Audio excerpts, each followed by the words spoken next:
മരിച്ചവരുടെ ആത്മാവ് മനുഷ്യ ശരീരത്തിൽ പ്രവേശിക്കുമോ? ഇല്ല, സാധ്യമല്ല. 100% സത്യമായ കാര്യമല്ല.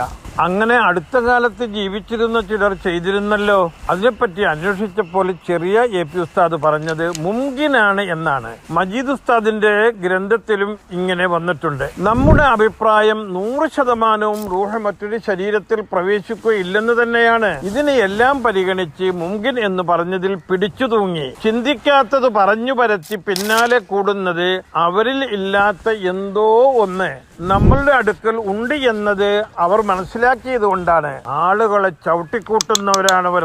നമ്മുടെ പ്രവൃത്തി നമ്മുടെ വളർച്ച, നമ്മുടെ പ്രവൃത്തി നമ്മുടെ വിജയം, ഇത് നമ്മുടെ വാതുക്കൽ എഴുതി വെക്കുക. എല്ലാ ദിവസവും അതിലേക്ക് നോക്കി ഉറപ്പിച്ച് യാമുഇസു യാമുദില്ലു 21 പ്രാവശ്യം ചൊല്ലുക. ശത്രുവിന്റെ പരാജയവും നമ്മുടെ വിജയവും നേരിൽ കാണാൻ പറ്റും.